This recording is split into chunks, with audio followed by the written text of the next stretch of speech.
what is wrong with this thing? Uh-oh. Now it's stuck in the car. Oh, that's not good. All right, bye Carriage House. Also known as Idaho Lodge and RV Park. Yes, they just changed the name of it. Anyway, it's Sunday morning and we're headed out. I've barely had any coffee, so my nose sounds kind of weird. He's got the deep voice. Yep. You should do Wham Bam Tesla Cam in that. I should. Wham Bam Tesla Cam. All of a sudden. All of a sudden, a Honda came out of nowhere and bumped the Tesla. So we're headed home and it's nice and sunny today. And we're going to go through Sandpoint. I don't know yet if we're gonna have to charge there or not. If we need to, we'll stop and charge. If not, then we'll just continue to Newport. Yep. And then from Newport, we'll stop at the Wandermere station in North Spokane and then home from there. Yep. Excited to go home? Yeah, excited to see my fur babies. See the kitties? See my fur babies. Yes, they're so cute. And I'm excited to play with our new hedge trimmer and chainsaw. Yep, lots of lionscaping. I think today's the first day of spring, I believe. Lionscaping? Lionscaping. All right.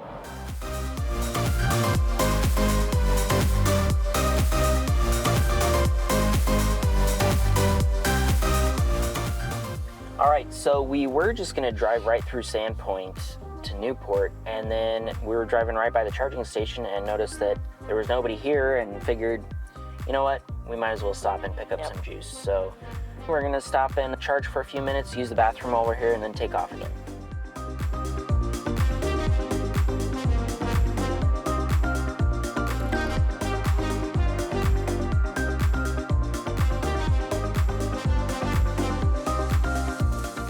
So a while back we published a video where we answered the top questions that we receive about our experience with electric vehicles. Yep. And we invited you guys to post any questions that you had in the comments. Melissa's got her phone here and got the comments pulled up. Yep. And we're gonna go through some of those questions and just try to answer them for you.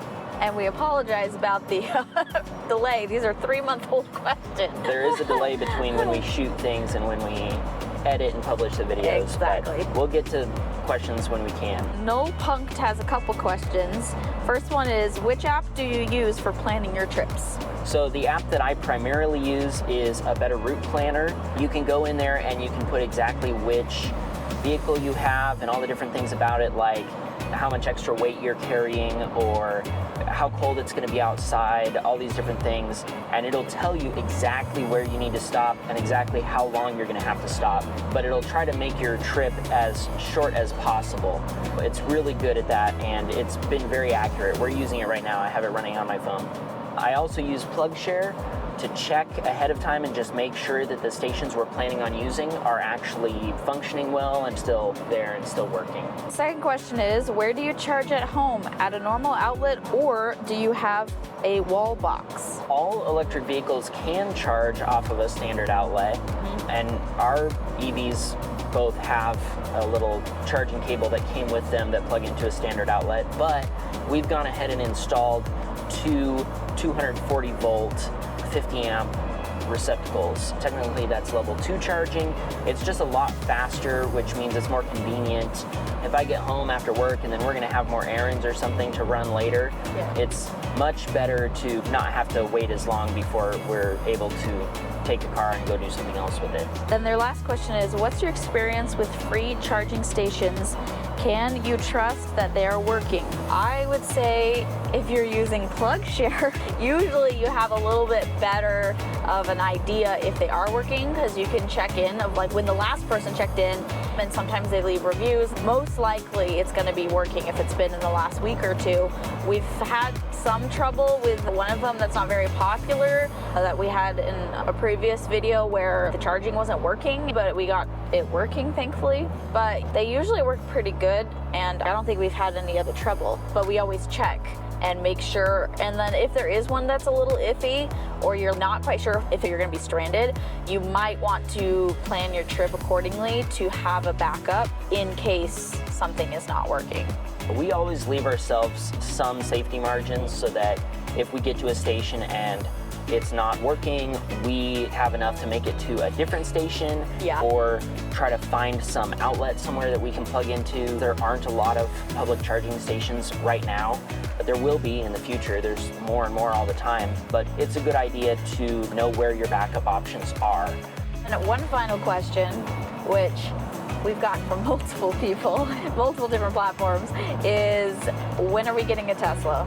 Yeah, we get that question Like pretty much every single video. Yeah, we have nothing against Teslas. We would love to have a Tesla. Yeah, we're Tesla investors, actually. It's not like we had the opportunity to be like, do we get a Nissan or a Tesla? Which one do you want to take our road trips in? This was the one that we could afford at the time, but we are planning on getting a Tesla. There's a lot of different EVs out there now. Yep. And we definitely want to have at least one Tesla. I think we kind of want to have one of each electric car.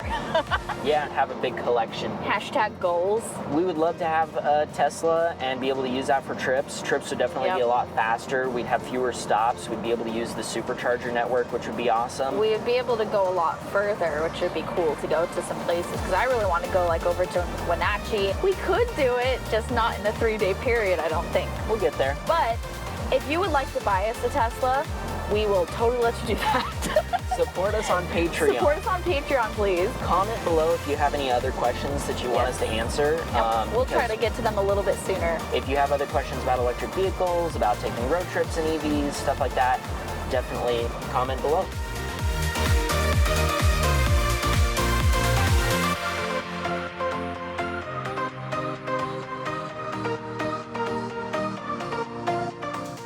And also, we did a community post about some schedule changes with our videos coming out. We are actually going to be releasing one road trip video per month on the last Monday of each month. And that's just because he still works a full-time job. Yep. He does most of the editing, and we were burning the candle at both ends. So we needed to back up a little bit, but we do hope to release more content more often eventually. But we're still gonna be having them come out, so stay tuned. And we got a lot of cool trips planned for this year, and it's gonna be pretty cool. The other thing is our nature videos are going to be put on a different channel, and that channel is still pending. Once we get it out, we'll let you guys know, but the videos that I make and the footage that we get are gonna be over on that channel.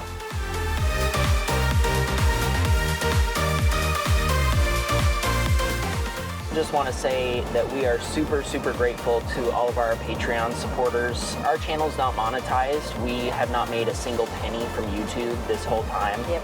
The only way that we can afford to go on these adventures and make these videos is because people are helping us out through Patreon. So we really appreciate that, and we are putting that to good use. We got the microphones, which have been working great.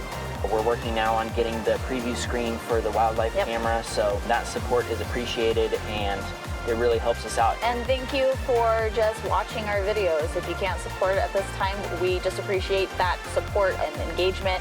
It's been really cool. We've had a lot of cool conversations and opportunities and things that we wouldn't have had if you guys hadn't been engaging with us. We look forward to just making more videos and taking you guys with us on our trips, because it's super fun. Yeah. We also know that there's more and more conversations right now around electric vehicles, and if you know people who are asking questions, or maybe they're saying things that don't quite sound right, and maybe we've talked about it in a video, share our videos with them. Hey, here's some people who drive EVs and they take them on long trips and have adventures and stuff. They don't just use them for city driving. Yeah. Share them around and dispel some of these rumors and myths. Thank you again, and we look forward to making more content for you.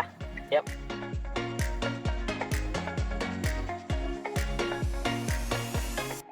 All right, so we're here in Newport, and we're using the same station that we used on our way to Bonners Ferry, but this time I went and tried to use station number 1, and something was up with the charge handle. It was like the plug was sticky or something, and so it got stuck in the car at one point. That was scary for a second. Fortunately, I was able to get it out because it didn't activate. I have one of these cards that they give you, a little RFID card, and it didn't work. I tried the other one, that one didn't work either, but then I went on their cell phone app and I was able to start it that way. It's definitely good to have the apps instead of just the cards. Well, the cards are nice when they work, but Yeah. sometimes they don't for some reason, and so having the app is definitely still necessary. People asking about public charging stations, yeah, sometimes they do have issues. All these stations are run by different companies. Some of them are better at maintaining the equipment than others. You kind of got to figure out which ones you want to use and which ones you want to avoid. This one is from SEMA Connect, and this is the only SEMA Connect station that we've actually ever used. And this is the second time we've used it, and we've had problems. So that's a 50% success rate. In the future, it probably won't be as big of an issue just because there will be more, and won't be like, oh, we got to charge here and this is it. It's new technology. Relatively new, people are still going to be figuring stuff out like that. In this whole town of Newport, there are only 2 charging stations. If the other one had been in use, we would just have to wait. In the future, you're going to have parking lots filled with these things. Every grocery store and every movie theater is going to have them. It'll be much easier to find them, and if you come across one that's not working, it won't be a big deal because there will be others to use. But right now, we're not on the bleeding edge, but we're still on the cutting edge. Yeah. And so this is still something that sometimes you have to deal with. Fortunately, we were able to get it running, so we'll be here for a little while to get charged up, and then we can head out to our next charging stop. Yep, to our last charging stop.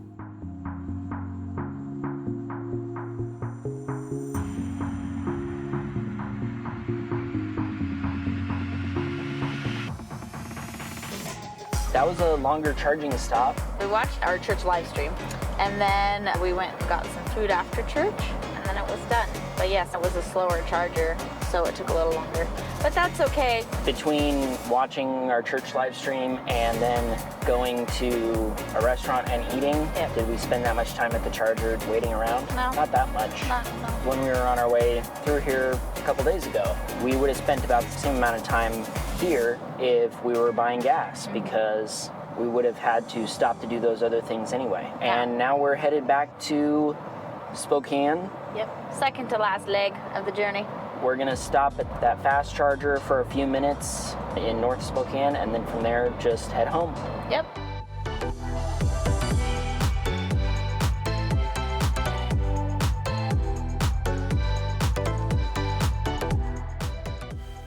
All right, so we are done charging at the Wandermere charging station in North Spokane.